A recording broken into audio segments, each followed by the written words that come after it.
Lucas, capítulo 13, a partir do versículo 10, e vou ler também o Evangelho de João 10, também o versículo 10.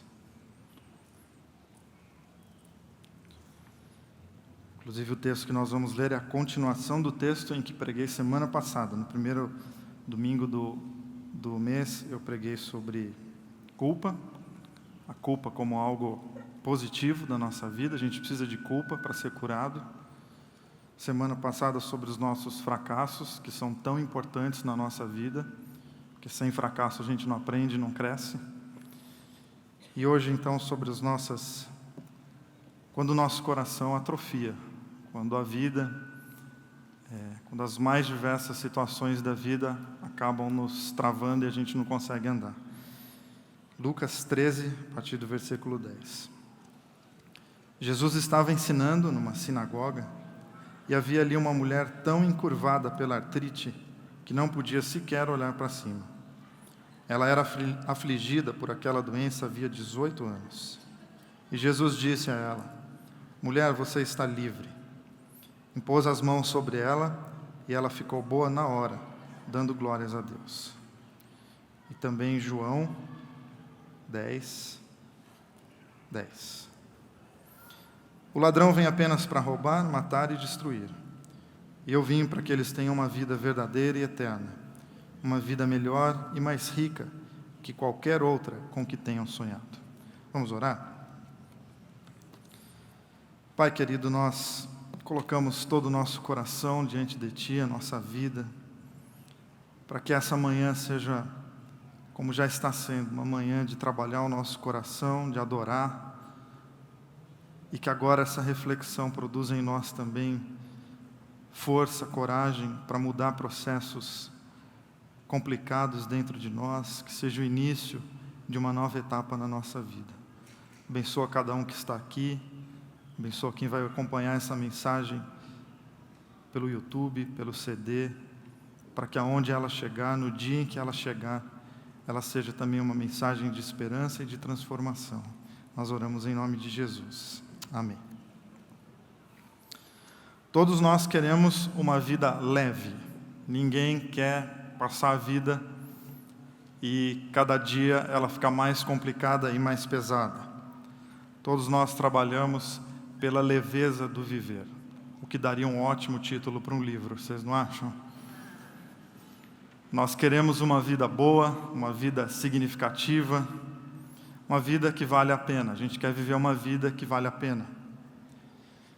E aí Jesus vem e afirma isso, que nele nós temos vida e vida em abundância. Nas versões mais antigas da Bíblia dizem assim, na versão que eu li diz que nele nós temos uma vida repleta de significados, uma vida de eternidade. Outra maneira de dizer a mesma coisa.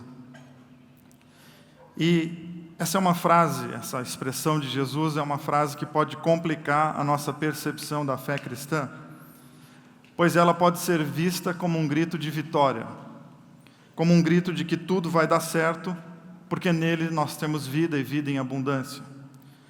Como se nos dias duros ou no dia mau, simplesmente dizer que nele nós temos vida e vida em abundância resolveria os problemas como um abracadabra.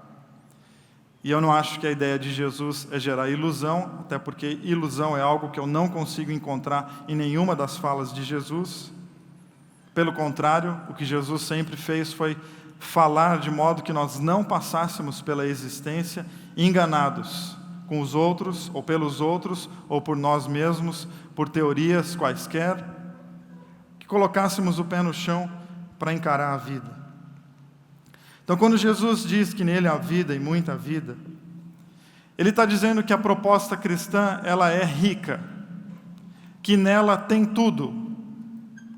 Tudo o que acontece no viver, a proposta cristã pode te ajudar a passar.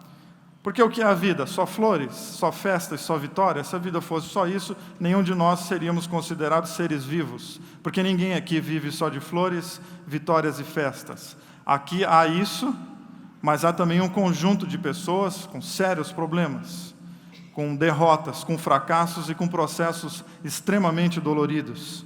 Então, quando ele diz que nele há vida e há vida em abundância, ele está se colocando como uma contraproposta a outros tipos de vida que não têm valores. Elas roubam. No dia mau, ela rouba a tua coragem.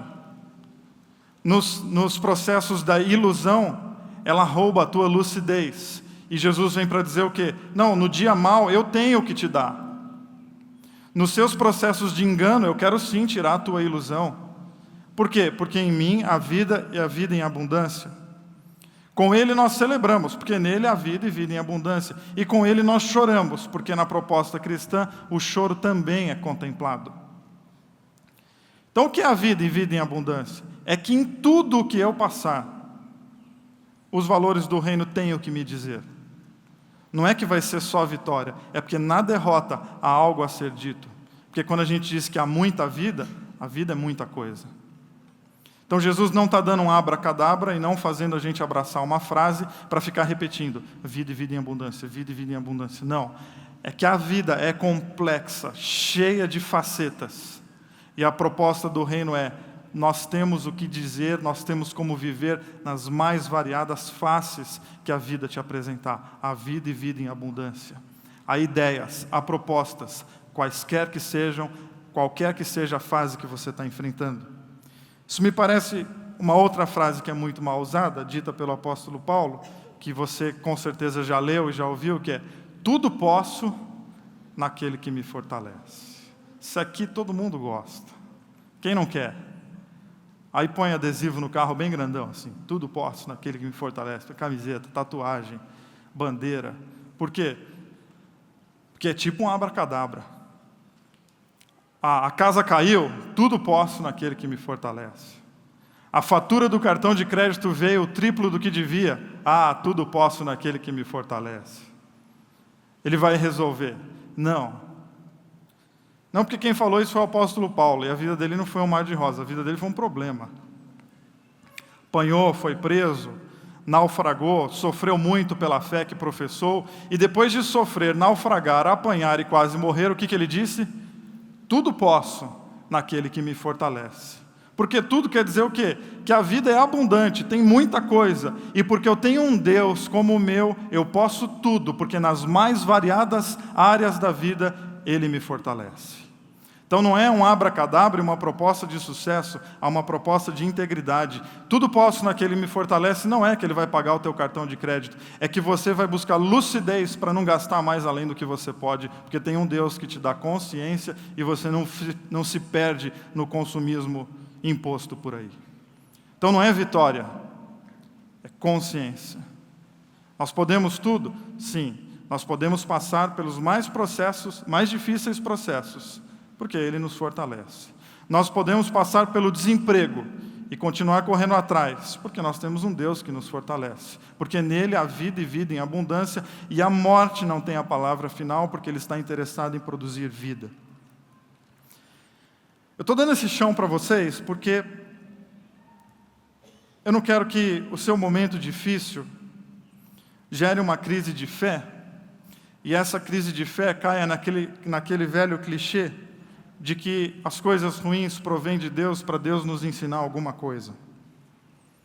Não, nós sofremos porque nós estamos vivos. Sofrer é do viver. Você está vivo? Então, bem-vindo a um mundo que existe sofrimento. E que não tem eleitos para sofrer e para não sofrer. Não, é da vida. Todos nós passamos por processos doloridos. E em Cristo a dor existe, mas ela não se torna dona das suas decisões.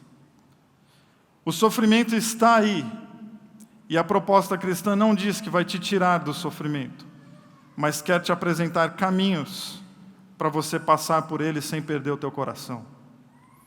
para você passar por ele e lá no fim, depois de passado, você se tornar uma pessoa mais preparada. Inclusive para quê? Porque outros sofrimentos poderão vir, mas você já se formou, você já subiu um degrau na escala de aguentar processos doloridos. E aí nós vamos nos formando, tanto nas coisas boas como nas coisas ruins.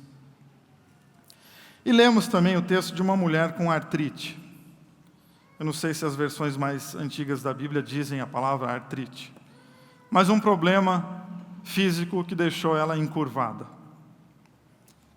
E como vocês bem sabem, não pego o texto na sua literalidade para descobrir exatamente ou literalmente o que aconteceu com aquela mulher, porque agora não é mais aquela mulher. Agora somos nós. Nós somos essa mulher. Por que ela está assim? Nós não sabemos. Nós só sabemos que ela está assim, encurvada pela vida. Há 18 anos sem conseguir levantar a cabeça. Há 18 anos, talvez colocada à margem, sem conseguir fazer a vida andar. E, como já falei, a gente não sabe exatamente qual a causa, mas hoje eu vou tratar a causa como sendo algo de cunho emocional, porque acredito nisso. Uma somatização. O corpo falou aquilo que o coração calou.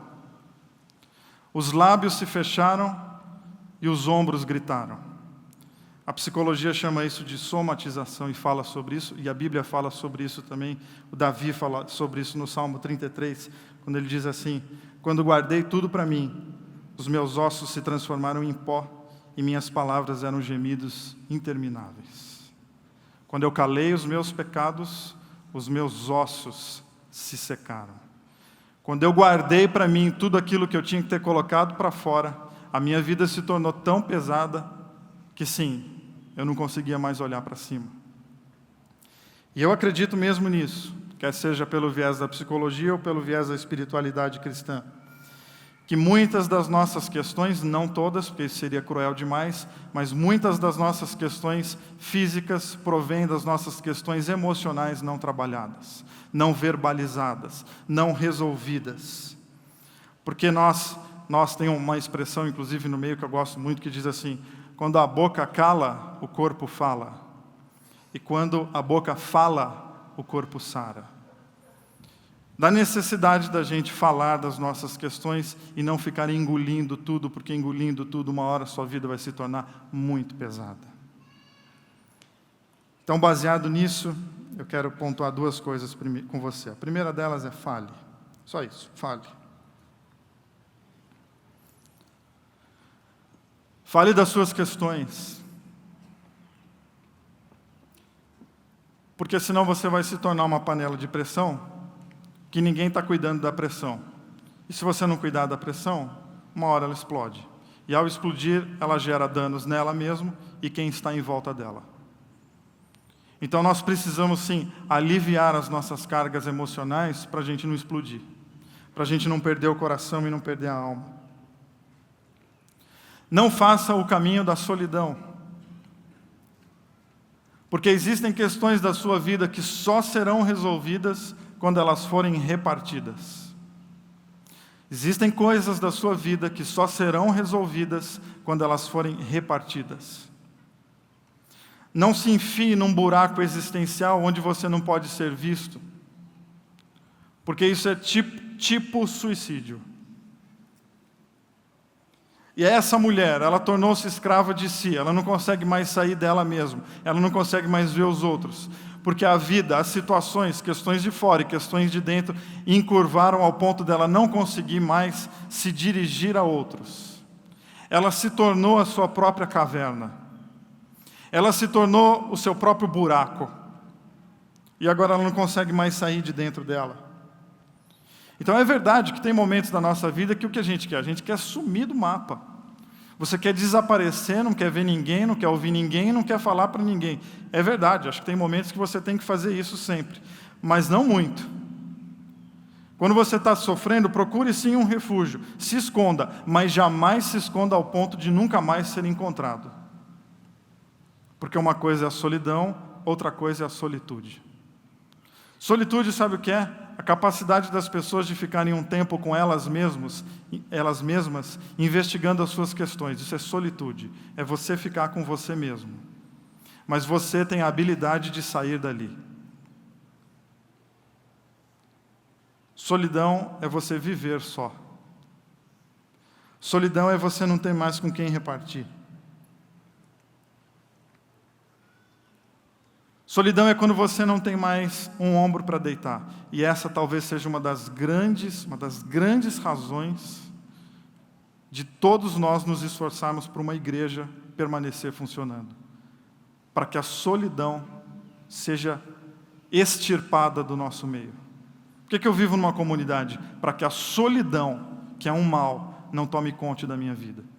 Aí na igreja nós insistimos, venha para o programa X, vá para o pequeno grupo, venha na celebração, não é para estar cheio de gente, é para você trocar afetos, é para você conhecer pessoas, para que você consiga viver em solitude, em paz, você com você mesmo, mas a hora que você pode, você também tem outros, e a solidão não ganha mais espaço. Que é a boa frase da Lia Luft sobre a solidão, não passe pela solidão só.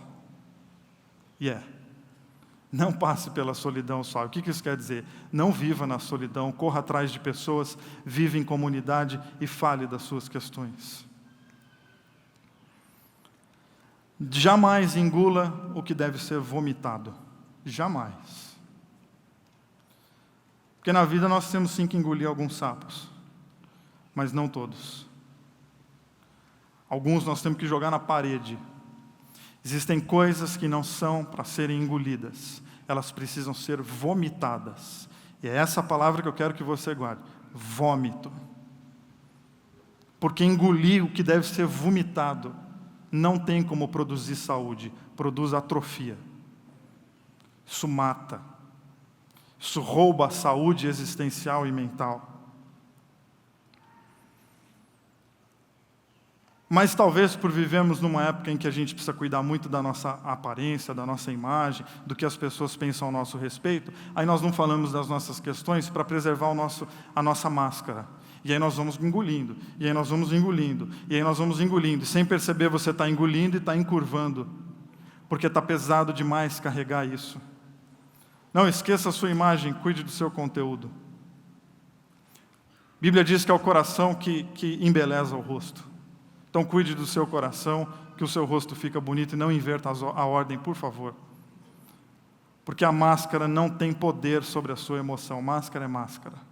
Não tem vida, não tem expressão. Então, para preservar a nossa imagem, nós guardamos. Mas enquanto a gente cala, pode ser que a gente esteja adoecendo. E a vida encurvando, e não é uma encurvatura literal, mas é uma encurvatura emocional, existencial, com a qual uma hora você está tão abaixado que você não consegue mais levantar, e a vida se torna extremamente pesada. Então fale dos seus sentimentos para alguém. Fale para o seu parceiro, para a sua parceira. Não fique nessa de, não, eu vou preservar, porque isso pode atrapalhar. Não, eu vou preservar. E uma hora passaram 10 anos e você está, eu vou preservar, eu vou preservar, eu vou preservar. E esse relacionamento já está rodeado de preservação e talvez de falsidade. Por quê? Porque não tem fala, porque não tem verdade. Tem pessoas encurvadas que não conseguem mais se olhar olho no olho. Porque há uma linha muito tênue entre preservação do relacionamento e autoanulação. E se num relacionamento alguém está se autoanulando, não é relacionamento. Se num relacionamento entre duas pessoas, um dos dois se anulou, não é mais relacionamento. Então cuidado para você não ficar toda hora engolindo sapo, engolindo sapo, engolindo sapo, porque não está tudo bem. Você é uma panela de pressão, uma hora vai explodir. Talvez seja melhor falar algumas coisas na lata e resolver aquela questão ali, do que você ficar engolindo. Aí você fala, mas as coisas que eu tenho que falar, elas são um horror. Uma vez um amigo meu falou assim para mim, é melhor um fim horroroso que um horror sem fim. E é mesmo. E é mesmo. Tem as conversas que são um horror. Você fala, essa conversa vai ser um horror. Não, um horror já está. Um horror já está. Só que o horror que está, ele não tem nenhuma possibilidade de acabar. É um horror sem fim. Então tem um momento que vai ser horroroso, vai, mas pelo menos acaba, ou pelo menos inicia um processo de mudança, a transformação desponta no horizonte e alguma coisa nova, a gente engravida. Quem sabe daqui 9 meses nasce algo novo. Mas toma cuidado para quem você vai abrir o teu coração. O coração da gente é solo sagrado. Não vai sair falando aí, não, vou falar então, dá o microfone. Não. Não abra seu coração para a multidão, porque a multidão tem vocação para pisotear. Seja muito seletivo em quem você vai entregar as coisas da tua alma, porque elas são sagradas. As bonitas, as feias, aquilo que você considera, não importa. É como nas fábulas de Esopo tem uma delas, que tem 2 amigos andando por uma floresta, e um declarando a grande amizade dele ao outro, e de repente eles ouvem o barulho de um urso enorme. Quando eles ouvem o barulho do urso, eles falam para o outro, e agora? Aí o amigo que estava todo amigão falou assim, agora cada um por si.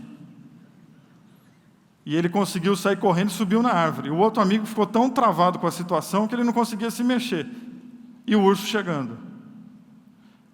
Aí ele lembrou que o urso não come cadáver. Ele se fingiu de morto. Pô, dá para aplicar um monte de coisa na nossa vida, não é não? Se fingiu de morto para não parecer que está... para ninguém mexer com ele. E aí ele se fingiu de morto, ficou estatelado lá no chão, o urso veio, abaixou assim, cheirou, levantou e foi embora. Aí o amigo desceu da árvore. Fiquei preocupado com você.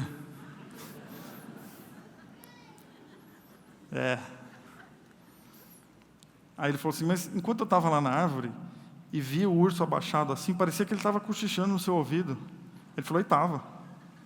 E o que ele cochichou? Escolha bem as suas amizades.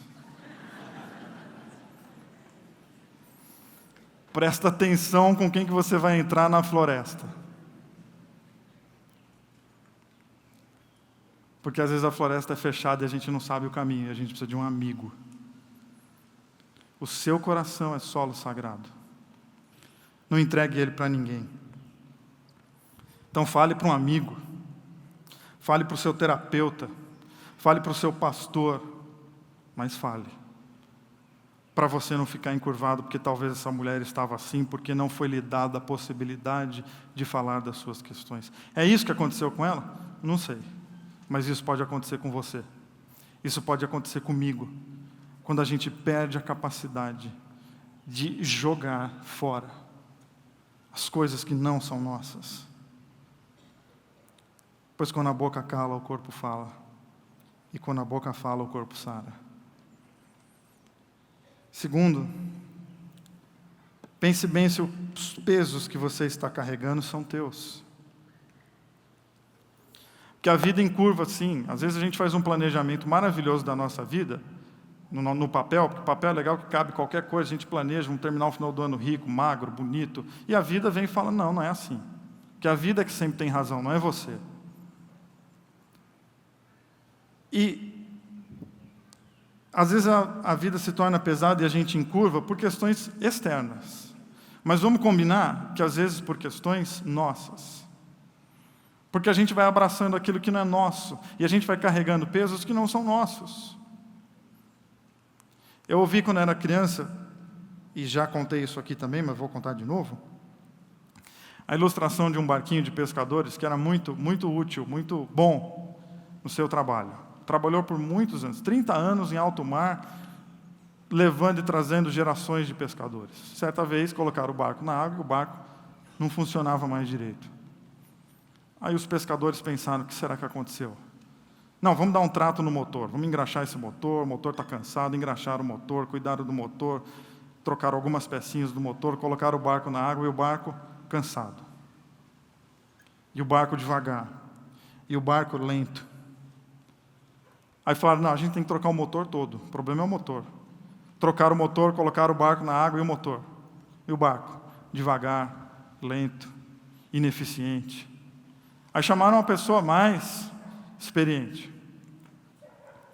Ele olhou o barquinho e falou, tira o barco da água. Tiraram o barco da água, quando olharam, fazia anos que o barco não saía da água, quando tiraram o barco da água, o casco do barco estava lotado de coisas que grudaram nele durante esses 30 anos de alto mar. Aí esse senhor mais experiente deu uma espátula na mão de cada um e falou: raspa o casco, que o problema é que ele está carregando peso a mais. E quando a gente carrega peso a mais, nós ficamos ineficientes e lentos. Raspou o casco do barco, colocou ele no mar e ele voltou a ser o barco que ele era antes. Por quê? Porque 30 anos dentro da água vai grudando coisas, e se você não toma cuidado, uma hora você está carregando 100 quilos a mais de coisas que você nem percebeu. E essa ilustração, ela encaixa com a nossa vida de uma maneira sem igual. Por quê? Porque você já tem 30, 40, 50, 60 anos de alto mar, e você não para olhar para dentro de você não cuida da tua vida, você não fala das tuas questões. Aí você diz: eu estou tão cansado, eu preciso trocar o coração. Não, você precisa raspar o casco. Mas para raspar o casco, não dá para fazer dentro da água, tem que tirar. Tem que ir para a oficina. Tem que ter alguém que sabe o que está fazendo, e você precisa aliviar o peso, você precisa aliviar a bagagem, porque você está carregando pesos que não são teus. E aí eu te pergunto, para quê? Se com o nosso peso, às vezes já é osso, para que carregar coisa que está grudado aí e isso não é teu? Então, uma perguntinha básica. Esse peso todo que você tem é seu? Ou você resolveu colocar o mundo nas suas costas e resolver o problema de todos? Não, isso é messianismo, a gente não crê nisso. Até porque essa ideia de resolver tudo e deixar tudo organizadinho, isso é uma proposta de delírio religioso. A nossa vida nunca vai estar toda organizada, a gente tem que se aceitar e não ficar correndo atrás de perfeição. A gente tem que assumir a nossa integridade, que nós temos luzes e sombras, temos problemas que não serão resolvidos, e a gente tem que aprender a fazer minimamente a vida funcionar a despeito deles. Essa mochila, que todo mundo carrega uma, tem gente que leva flores, tem gente que leva fruta, tem gente que leva chocolate, tem gente que leva pedra. Pois escolha bem o que você vai colocar na mochila, porque a vida, o percurso por vezes é difícil, e você ainda aceitou carregar pesos que não são teus.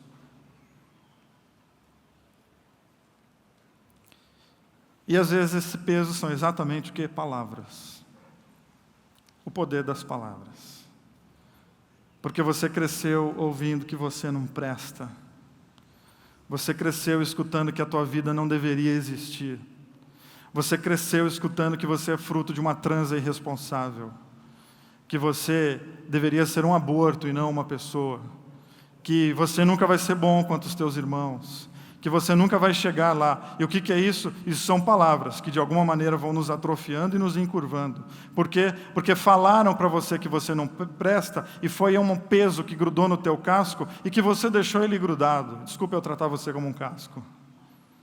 Mas falaram que você não presta, e é pesado, eu sei que é, e não estou dizendo que é sério. Você ouviu isso talvez do teu pai, e isso é muito sério. Pois deixa eu te dizer, teu pai foi infeliz de dizer isso. Eu nem o conheço, mas com essa frase ele foi. E o que é que nós temos que fazer? Raspa o casco que falaram que a tua existência não tem valor, e não se defina pela palavra daquele homem ou daquela mulher, se defina na palavra de Jesus, que diz que todos nós somos especiais para Deus. E aí nos reinventamos. E aí sim vamos vivendo de uma maneira leve. Nós temos artrites emocionais. Nós travamos. A vida perde a graça e todos os movimentos ficam doloridos. Levantar é difícil. Vir para a igreja, dificuldade. Sair é difícil. Tudo é difícil. Por quê? Porque você travou emocionalmente.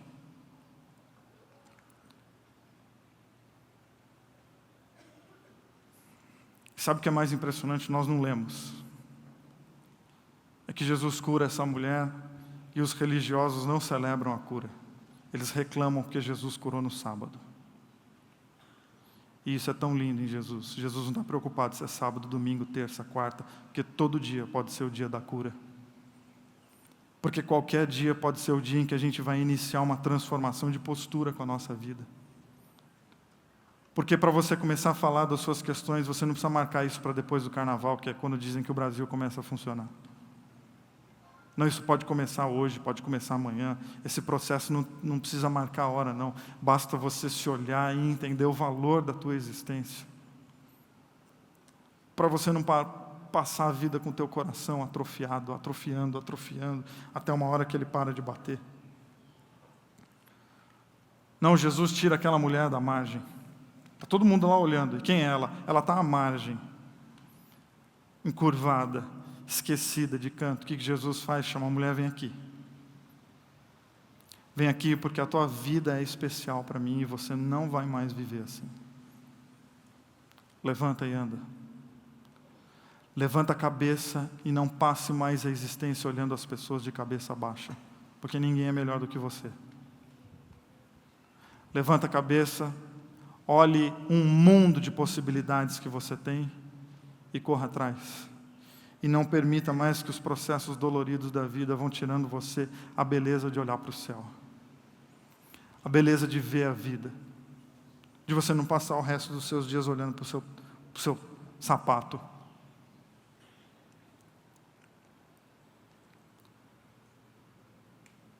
Na vida há um ladrão que vem para roubar, matar e destruir. E na nossa cabeça a gente diz, o diabo, o danado. Então, não, às vezes o ladrão é você mesmo. Às vezes quem rouba, destrói e mata os nossos processos somos nós mesmos. Quando a gente não aceita o outro lado, o lado positivo das coisas, o lado bonito das coisas, em que há a possibilidade da mudança e a gente se apega só, não, porque não vai dar, é a destruição, é morte. Não seja o ladrão da tua vida. Não permita que você se roube. Não permita que esses processos vão pegando forma em você ao ponto de uma hora você está completamente encurvado e perdido. Não mate seus amores. Não mate sua esperança, não mate sua paz, não mate suas possibilidades. Antes, olhe para Jesus, levanta a cabeça e anda. Se Deus é por nós, quem será contra nós? Se Ele está nos convidando para andar, por que é que nós vamos passar a vida cabisbaixos e se arrastando por aí? Não, vamos pegar as palavras de Jesus. Vinde a mim, vocês que estão cansados e sobrecarregados. Venham a mim e experimentem do meu descanso, do meu alívio, porque é isso que eu tenho para vocês e é dessa maneira que eu quero que você viva. Então levanta e anda, Jesus é teu parceiro. Amém.